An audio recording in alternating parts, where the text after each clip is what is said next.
Assalamualaikum and a very good morning to Miss Afika. Today we will be presenting about global hunger and Malaysia situations. My name is Fatin Nur Ainun Nabila binti Jafri. And I'm Nabila binti Yusri.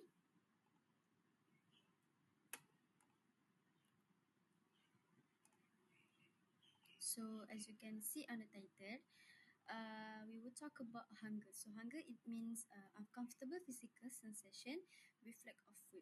So in this presentation, we would like to talk about how we measure on many people who lack of enough calories to stay healthy.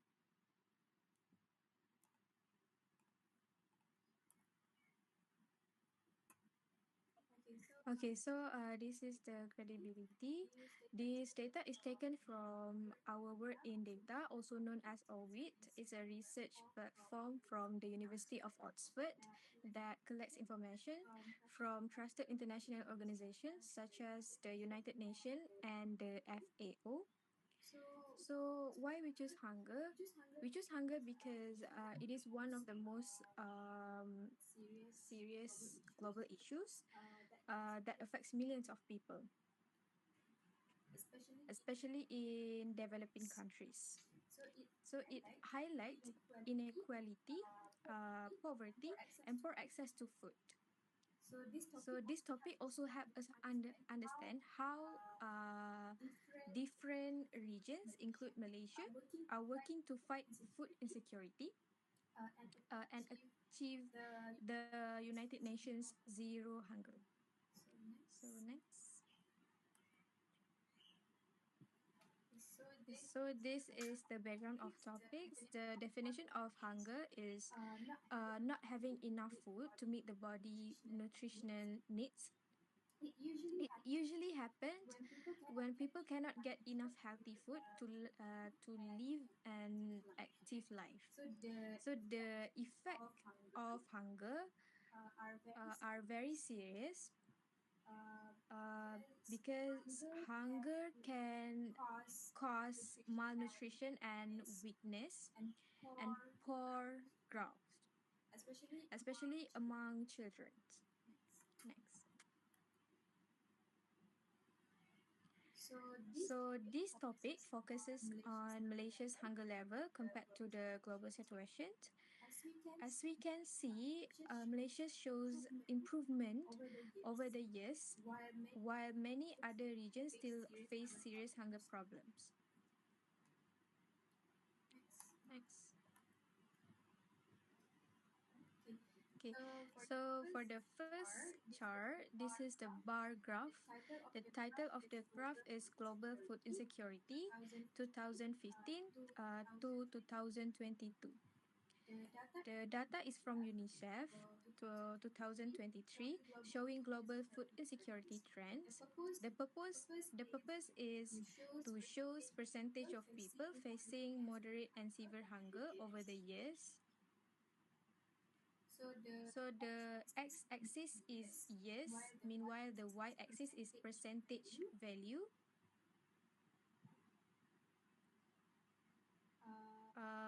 It covers different regions, as you guys can see on the graph.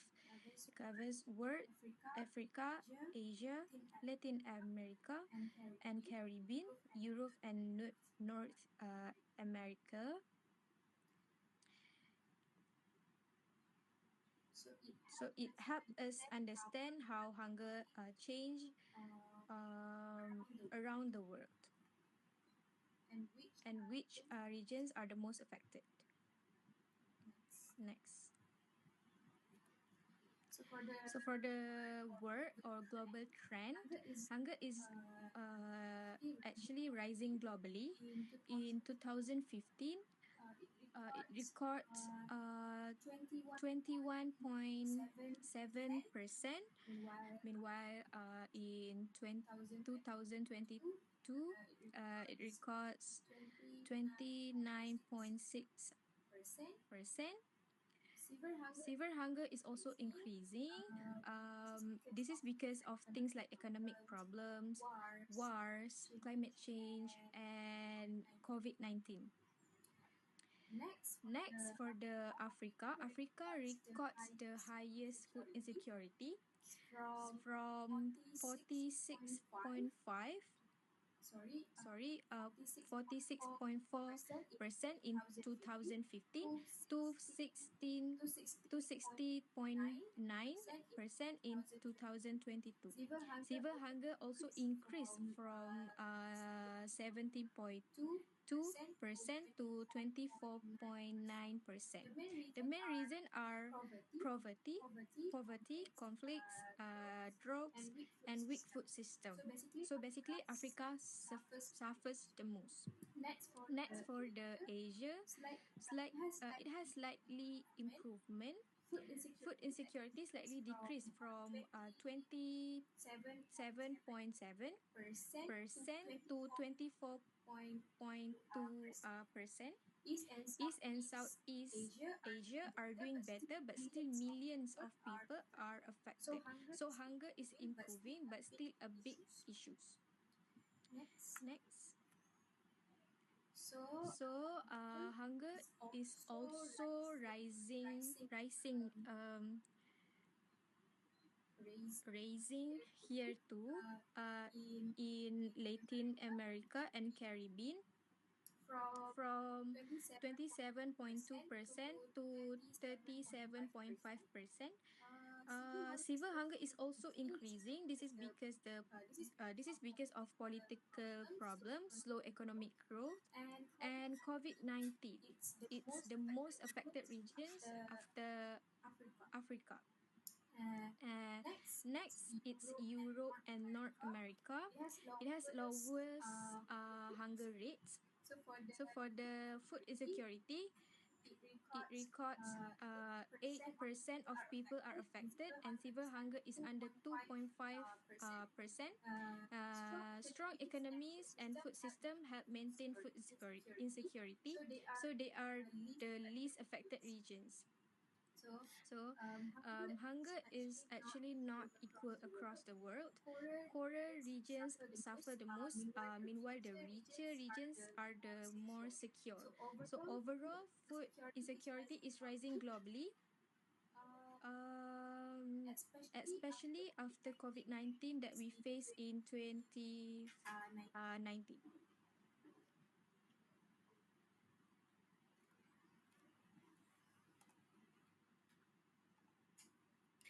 Assalamualaikum. So let's take a look at a chart 2, which is a line graph.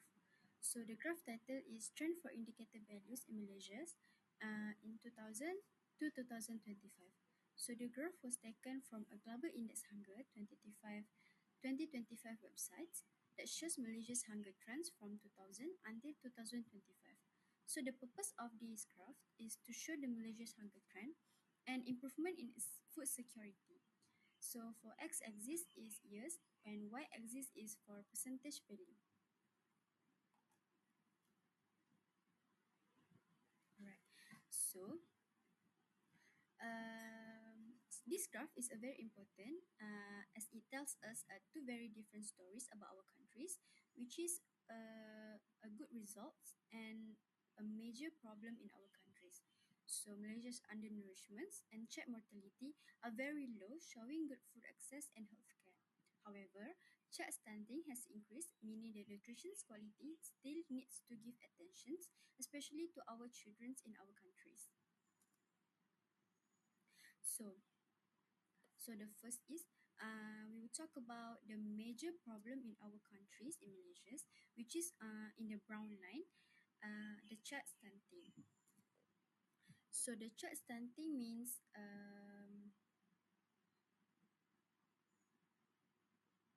the child stunting is the most serious issues.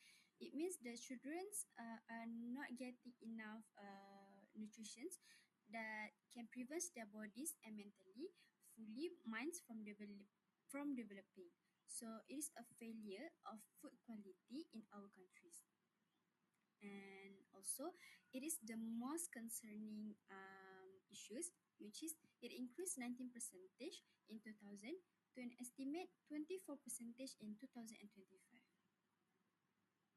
Next, we'll talk about the blue lines. The blue line is the child mortality, which is the lowest rate and has a positive better child survival rate. So it is a lowest rate and it keeps falling. So this shows a great success in public health and saving the children's lives.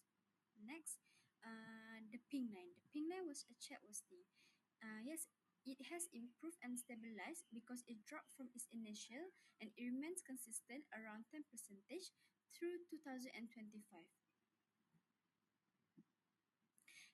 And it is also stable and low. So this shows acute food problems are not common things that will happen in other countries. So it happens in Malaysia. And last one, the purple line. It means undernourishment. So the undernourishment, it means people who lack of enough calories. So it is very low. It is expected to be only 1% by the 2025. But it's slowly steady from 3% to 1%. So this means we are winning the fight against the mass hunger. Now, for the conclusions, as we can know, the conclusion is very clear. So we have enough quantity, but we urgently lack of quality of food. So as a good society, we need to focus and shift from a good quantity to a nutrition's quality and a quality food in Malaysia. And as for governments, they must to improve nutrition, educations, and support sustainable agriculture, especially for the childrens. That's all for us. Thank you very much. Thank you, Miss. Thank you, Miss.